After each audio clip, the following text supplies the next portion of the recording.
All right, well, for you folks that haven't seen the other videos on this boat, I am making one long video and a series of short videos on rebuilding this boat back from bare hull to basically what you see now. I've gotten to the point in the build where I'm nearly finished and I'm adding my rod holders.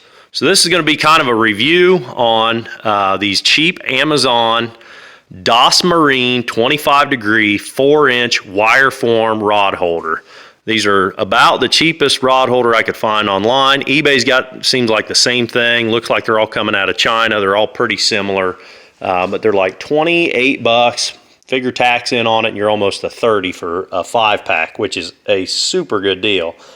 So anyhow, this the Amazon box. I've already been in here, but this is how they come. There come 5 of them in this box. They come individually wrapped in a bag like that.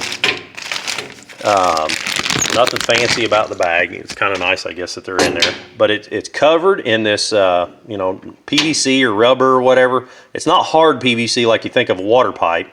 I mean, you could dig your fingernail into it. So it's soft, so it's going to be really kind of grippy on your rods. And you get the base, the wing nut, and the holder there. The 4-inch designation is this gap across here, this distance. It's 4-inch from the center of that rod to the center of that rod. They're listed as 3/8. That'd be the diameter of the metal itself inside.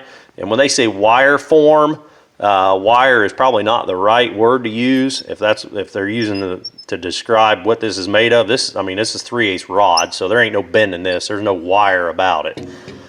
The thread on here, I can get a 3/8 bolt. I've just been tinkering with these. I can get a 3/8 bolt to thread into this base, but I can't get a 3/8 16 nut to thread onto this shaft. The bolt goes in real sloppy, so I'm thinking this is a metric setup, and I don't have any metric bolts to compare it to, but I'm guessing it probably is coming out of China. So to mount these things up, this is 9/16 plywood that I painted and then covered with the carpet and then mounted on the metal gunnel here. And I mounted these with an exterior deck screw. I think they're inch and a quarter deck screws, and 5 of them ain't enough. Once I get it on the boat, and I knew that wasn't going to be enough, but after I get them on the boat and I start laying out where I want them and stuff, I just ordered another 5-pack a few minutes ago. So I got 2 up front for if I'm trolling, and whoever's sitting up front, probably going to be me. You got a rod holder for each side. Then if you want to drift, if you wanted to put, we're allowed 3 rods in Indiana, so I mean on a slow day, a guy could put out 2 rods and hold one in your hand. So I want another rod holder here. I can turn my seat sideways then, have a couple of rod holders and hold one in my hand if I wanted to. So I want at least, depending on which side I'm drifting from, I'm going to put 10 rod holders on this boat. The only thing that I see about these things that I don't like is they want to turn, and it won't do it now because I've torqued them down. If you put your rod in and the rod bent straight down, I don't see that there'd be any problem. These things are really solid on here, depending on how you bolt them down or screw them down or whatever. But to twist this thing, they twist pretty easy. I just put them together by hand, and I torque, I set it how I wanted it, the angle that I wanted it, and I torqued that wing nut down, and I'm sure that's supposed to be like a jam nut to stop the thing from spinning. Well, unfortunately, you could still turn it pretty easily.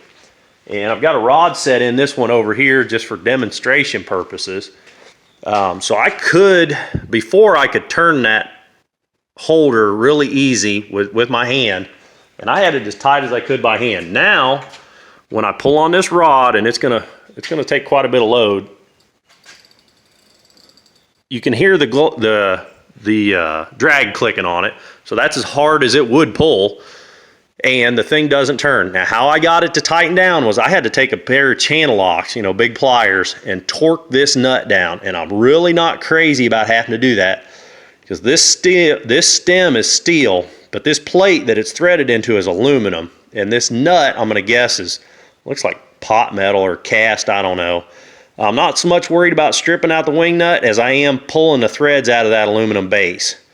So far so good, but again, I had to use channel locks and get on here and put some torque to it. So I was very careful not to put too much. So far so good. So I think that's gonna keep the thing from, if I'm trolling and the rods are bent backwards, I think, you know, as long as I keep my drag set right and I don't use any heavier rods than what I've got here, I think that'll work. So I'll get on the water. We'll do some fishing here in the next couple days, and we'll finish this video out on the water and my thoughts after having used these rod holders. But so far, I think they're gonna work out real well. Don't be scared about 4 inches. You think, oh man, that 4-inch gap, my rod will never fit in there.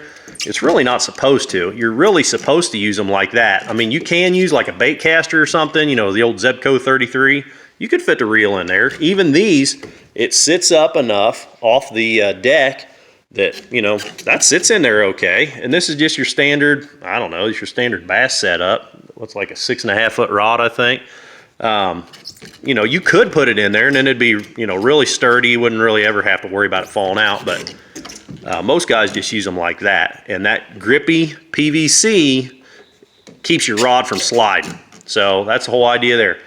We'll get out on the water and I'll show you guys, you know, how they're doing and what I think of them then.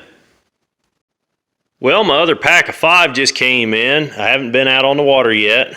And sure enough, I broke one of the ears off of the wing nut on one of them, tightening it up with the channel locks, but I don't know how else to get that tight enough. So anyhow, we're gonna get out on the water and see how these things perform. All right guys, so we're out on the water and you can see I got a little channel cat hanging there. I just stuck it in the rod holder to kind of show you how well these things do. I mean, it ain't moving. I could let him out. We'll let him run just a bit and show you what this thing does. I mean, I got no doubt in my mind that that rod will not move. He ain't gonna be able to pull that out of that holder. So far I really like these holders. Like I say, I've got 10 of them on here. Might be kind of overkill. I didn't put any on the very back because I don't know exactly what I want to do there, but with as many as I've got towards the back, shouldn't be any trouble. If I want to be, you know, trolling plenty of rods. I've got some planer boards just in case I want to troll, you know, a lot. But anyhow, I really like these rod holders. The angle that they're at seems like it works real well. But yeah, I really like these rod holders, guys. So as cheap as they are, you can't beat them for the money. And again, I mean, that cat, he's pulling pretty hard, and he ain't gonna pull that thing out of there. So if a guy wanted to troll with these, no problem. You can see I got a jig bouncing on the bottom over here. I haven't had any issues out of these rod holders, so I think I highly recommend them. If you guys got any questions or anything, leave them down below. If you want to see more videos of me working on this sort of stuff, click that subscribe button. If I helped you with this, click that thumbs up button. Until the next video, guys, keep on tinkering.